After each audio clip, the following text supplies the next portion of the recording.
గారికి మరియు మా ఉపాధ్యాయ బృందానికి గణిత దినోత్సవ శుభాకాంక్షలు మరియు మా ప్రియమైన విద్యార్థులకు కూడా ఈరోజు ఆశీస్సులు మరియు వారికి శుభాకాంక్షలు తెలియజేస్తున్నానమ్మా. ఈరోజు భారతదేశ చరిత్రలో ఒక సువర్ణ అధ్యాయంగా ఈ శ్రీనివాస రామానుజన్ డిసెంబర్ 22వ తారీఖున మనము గణిత శాస్త్ర దినోత్సవంగా జరుపుకుంటున్నామమ్మా. మన భారతదేశానికి గణితంలో చాలా మంది శాస్త్రవేత్తలు తమ యొక్క కృషిని చేసినారమ్మా. వారిలో ముఖ్యులు ఆర్యభట్ట, భాస్కరాచార్యుడు, బ్రహ్మగుప్తుడు మరియు వరాహమిహిరుడు. వీళ్ళు ప్రాచీన గణిత శాస్త్రవేత్తలు. వీరు వచ్చేసి ఆ రోజుల్లో సమాచార వ్యవస్థ సరిగా లేకపోవడం వల్ల తమ పేరు ప్రఖ్యాతలు ప్రపంచాలకి తెలియజేయకపోవడం. కానీ మన ఆధునిక శాస్త్రవేత్తలైనటువంటి శ్రీనివాస రామానుజన్ గారు, తర్వాత కాప్రేకర్ గారు, సిఆర్ రావు గారు, తర్వాత శకుంతల గారు, మన భారతదేశంలో చాలా మంది గణిత శాస్త్రవేత్తలు ఉన్నారు. వాళ్ళు కూడా ప్రపంచంలో గణిత శాస్త్రానికి ఇదోకరంగా సేవలు చేసినారు అని చెప్పేసి నిరూపించినారమ్మా. సో ఈ గణిత శాస్త్రం వచ్చేసి mathematics is the mother of all sciences. Mathematics is the mother of all sciences అంటే అన్ని శాస్త్రాలకు ఈ గణితం అనేది తల్లి లాంటిది. అనేక శాస్త్రాలతో ఈ గణితం ముడిపడి ఉందమ్మా. సో ఎవరైతే మనకు గణితంలో తెలివైన వాళ్ళు ఇంటెలిజెంట్గా ఉంటారో మిగిలిన సబ్జెక్టులు కూడా వాళ్ళు తెలివిగా ఉండడానికి అవకాశం ఉంది అని చెప్పేసి మనం చాలా మంది అనుకుంటున్నాం. సో ఇప్పుడు మనకు ప్రతి కాంపిటీషన్ ఎగ్జామ్లో కూడా గణితం చాలా ముఖ్య పాత్రను పోషిస్తుంది. కాబట్టి గణితం అనేది చాలా ముఖ్యమైన సబ్జెక్టు. మనకు మానవుడు పుట్టినప్పటి నుంచి చనిపోయే వరకు తన జీవితము అంకెలతో ముడిపడి ఉంటుందమ్మా.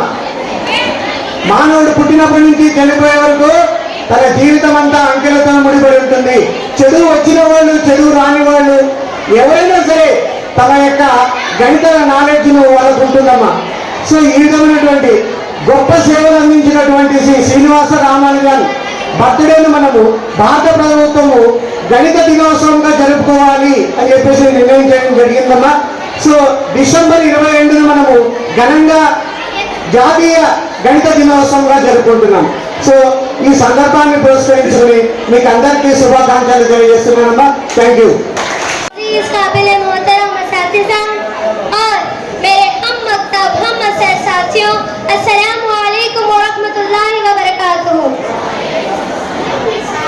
मेरा नाम आयशा सुल्ताना है। मैं जमाते दहुम की तालिब इल्म हूँ और म्युनिसिपल हाई स्कूल में ज़ेर तालीम हूँ। मेरा आज का उन्वान यौम-ए क़ौमी रियाज़ी है और मैं लब कुशाही करने की जसारत कर रही हूँ। श्रीनिवास अयंगर और कोमलता उम्मर के घर दानिश्वर, मर्द मुजाहिद, अफसाना निगार, मुफक्किर, मुकर्रर, अदीब, खतीब, रियाज़ेदान, कोमलता उम्मर के लख्त जिगर, अयंगर के नूर नजर, एरोड जैसी बस्ती में श्रीनिवास रामानुजन जैसी हस्ती की पैदाइश 22 दिसंबर 1887 में हुई। मुझे दिए गए वक्त की नज़ाकत को देखते हुए इनकी जिंदगी के हालात पर तकरीर करना जो मेरे लिए बाहर से फख्र भी है, बाहर से फिक्र भी है और आने वाली नस्ल के लिए बाहर से जिक्र भी है। इनके वालिद का नाम श्रीनिवास अयंगर और इनके वालिदा का नाम कोमलता उम्मर है। इनके वालिद एक कपड़ों की दुकान में क्लर्क की हैसियत से काम अंजाम देते थे। इनके सर से इनके वालिद का साया 2 साल की उम्र में ही उड़ गया। 5 साल की उम्र में एक प्राइमरी स्कूल जो कि कुंभकोणम है इसमें दाखिला लिया और 1808 में इन्होंने टाउन हाई स्कूल में दाखिला लेने से पहले शहर के मुख्तलिफ स्कूल्स का दौरा कर चुके थे और 1900 में इन्होंने तमाम मुज़ामिन को छोड़कर सिर्फ रियाज़ी में तवज्जो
इनकी तबीयत लंदन में रहने की वजह से बहुत ही बिगड़ गई, जिसकी वजह से वो हिंदुस्तान वापस आ गए। इन्होंने कुल 3,900 मसलों का हल बताया था, अभी बहुत से बाकी रह गए। 1920 में वो इस दुनिया से दूर खोज कर गए। इनकी मौत का सदमा सारी दुनिया को बहुत ही गहरा लगा था। सारी दुनिया ने और हिंदुस्तान ने एक अजीम रियासतदान को खो दिया। इनकी जिंदगी के बारे में भी बहुत कुछ कहना बाकी है।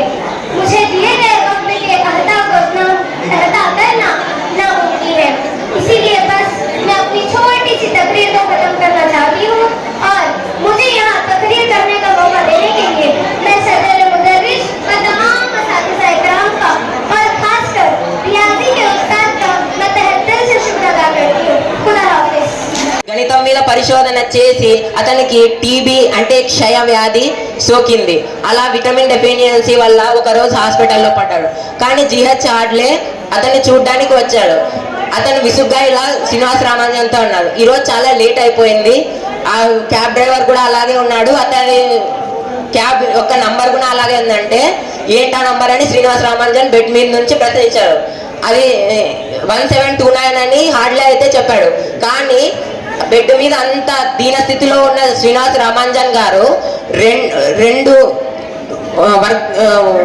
గణాల మొత్తాన్ని 2 విధాలుగా చూపించే అతి చిన్న సంఖ్యల్లో 1729 అనేది అతి చిన్నది అని బెడ్ మీద పండుకొని కూడా చెప్పగలిగినాడు.